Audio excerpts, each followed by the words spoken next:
มื้อนี้กินมีเด้อบ่มีหยังกินเนาะพี่น้องเนาะมีเสนอแป้งมีกินเด้อพี่น้อง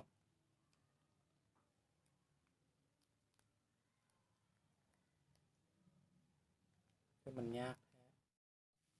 โอเคต้มมีแล้วก็ใส่อันนี้โอ้เผ็ดแฮงเด้อพี่น้องต้องแม่นเผ็ดแน่นอนมีอันเนี้ยมันกินกับเผ็ดกินมีอันนี้ต้องมีน้ำคำบ่มีน้ำกินบ่ได้แท้มันเผ็ดเอง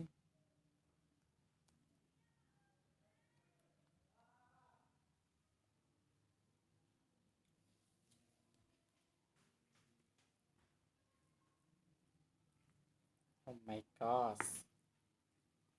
ขนาดนี้เลยนะ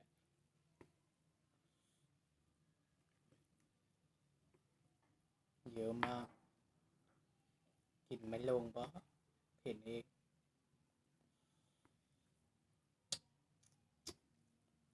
ขนาดนี้เลยเด้อพี่น้องเปลี่ยนสีไปเลยเป็นสีเหลือง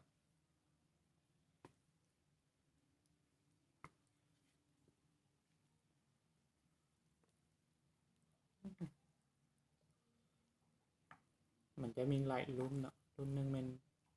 รุ่นเพชรรุ่นธรรมดาเนาะอ้อจ้ามันน่ากินแท้แท้เผ็ดแท้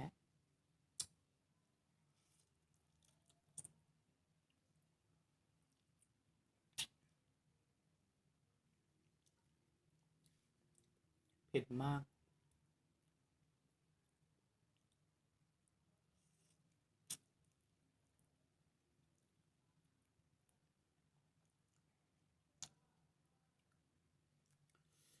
อ่า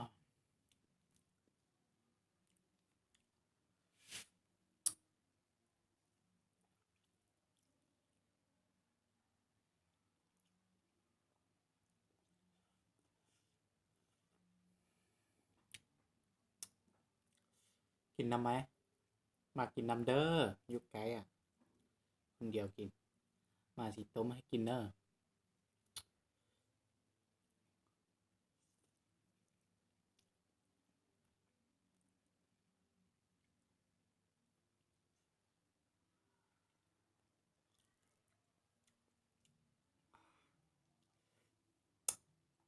กินแล้วสูงแดงมาก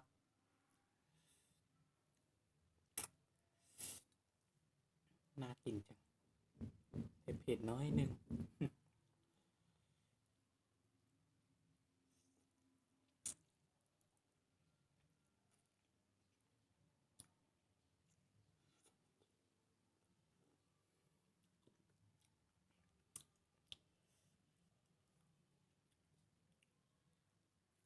สูงแดงมาก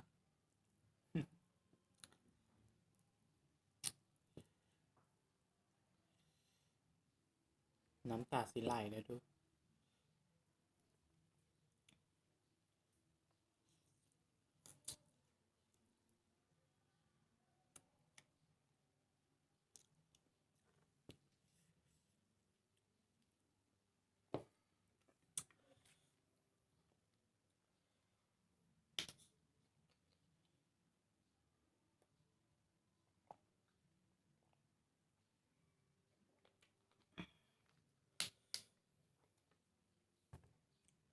ต้องมีน้ำจึงกินได้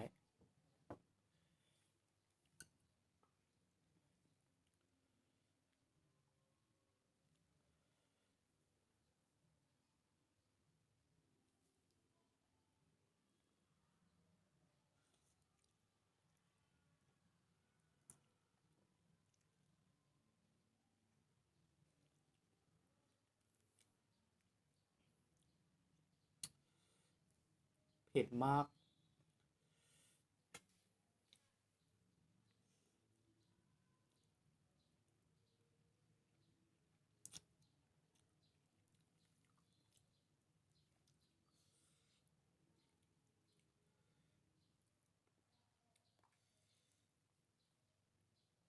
เนียงละนะเผ็ดจัง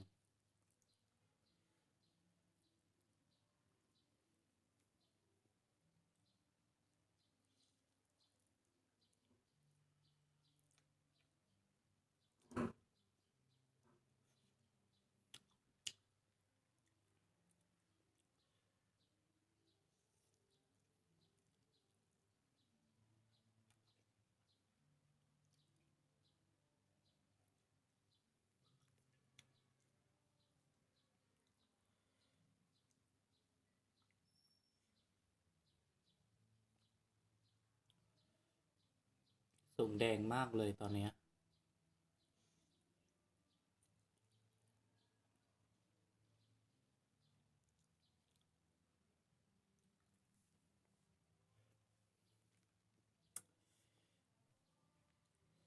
เผ็ดมากเลยพี่น้องเอ้ย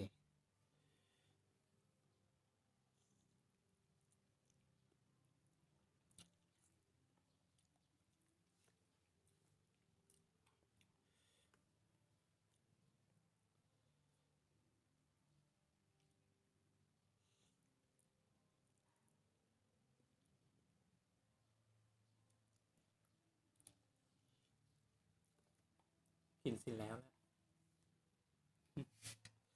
เผ็ด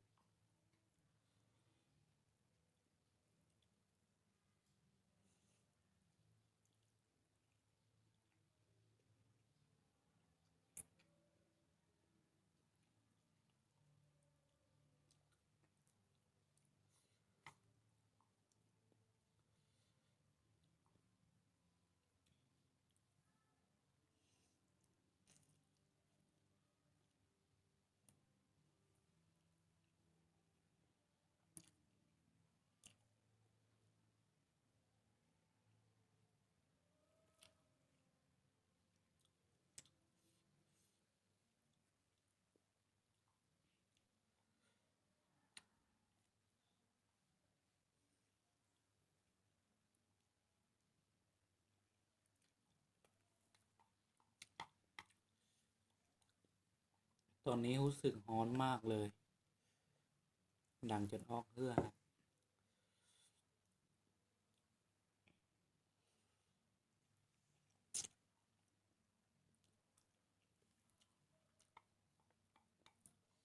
แค่นิดเดียว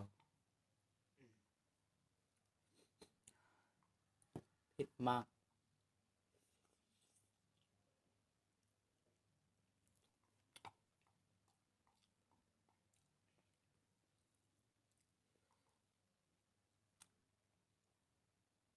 โอเคกินแล้วนะเผ็ดเผ็ด